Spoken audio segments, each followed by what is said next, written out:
¿Qué tal, amigos? Buen principio de semana. Recordaba yo hace unas horas una reunión que sostuve con Luis Donaldo Colosio hace algún tiempo, cuando él era presidente del PRI nacional y Carlos Salinas el de la República. En aquel momento parecía que el presidente de la República había logrado repuntar desde el fraude escandaloso de 1988 en contra de quien figuró como candidato de las izquierdas, el ingeniero Cuauhtémoc Cárdenas Solórzano. Para Luis Donaldo se estaba dando un fenómeno peculiar. Crecía la figura presidencial, esto es, cada vez era más simpático a la vista de la población global el presidente Salinas por las medidas económicas que parecían funcionar después de la tragedia del populismo y el inicio sinuoso de la tecnocracia neoliberalista. Pero no acusaba este fenómeno de crecimiento el PRI. El PRI parecía estar siendo golpeado como si debiera cobrársele al PRI todas las afrentas del pasado. Y eso no me parecía ilógico.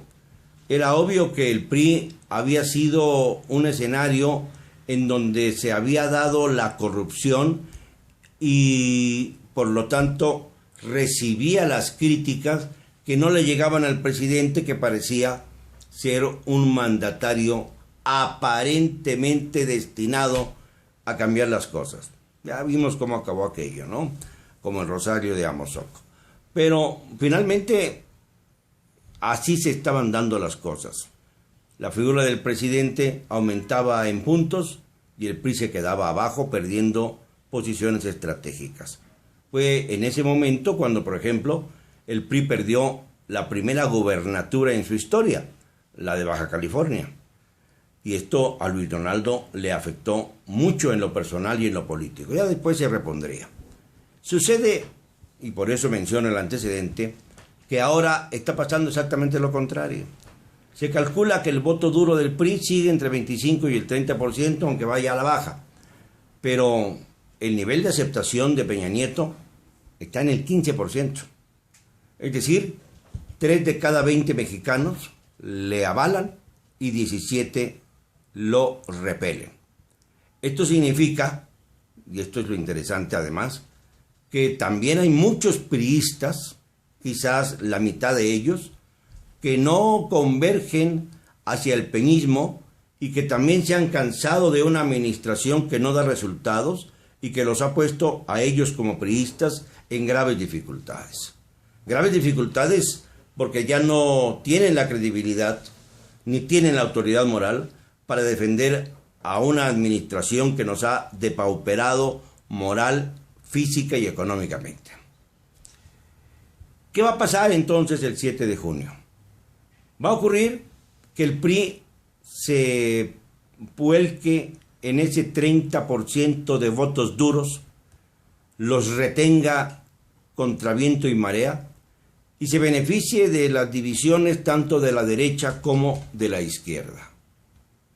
Al beneficiarse de estas divisiones, el PRI puede obtener alguna ventaja sobre sus opositores, a pesar de que el peñismo esté en bancarrota y en el abismo mismo, en lo que yo llamé hace 2 años ya el despeñadero.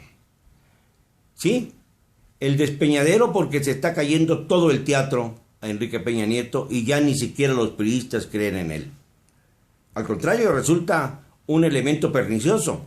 Estoy seguro que los que podrían haber votado por el PRI en otras entidades, en Sonora, en San Luis Potosí, en Campeche, en Colima, no lo harán precisamente por el disgusto que sienten frente a un gobierno como el de Peña, que se ha caracterizado por entregarnos a la barbarie. Barbarie como la que se está dando en Tamaulipas, en Michoacán, en Guerrero, 3 entidades ya que debemos considerar en estado de ingobernabilidad. Peña no repunta, el PRI parece ir a la baja, ya no está estancado, sino más bien va para abajo. Y esto nos revela que si además tenemos una oposición dividida, la partidocracia ha perdido totalmente su razón de ser, su función y su futuro. Solo nos queda aplicar el cero cobardía para que la ciudadanía se levante y ataque de frente a quienes han llevado a este país al desastre económico, al desastre político, al desastre social. La ciudadanía tiene la palabra. Vamos a tomarla con cero cobardía. Vamos a aplicar todos nuestros conocimientos y toda nuestra fuerza para evitar que se nos siga mintiendo. Y sobre todo, para evitar que las divisiones en las oposiciones favorezcan al peor de los partidos, al de la opción que se tiene que beneficiar de una alianza con lo más triste de todos los partidos con registro, el famoso verde ecologista, que es repudiado por todo el país. No caigamos en la trampa. Busquemos salidas con inteligencia. Hay que ejercer la soberanía popular por encima sí, de todos aquellos que quieren destruir a nuestro país. Nos escuchamos mañana.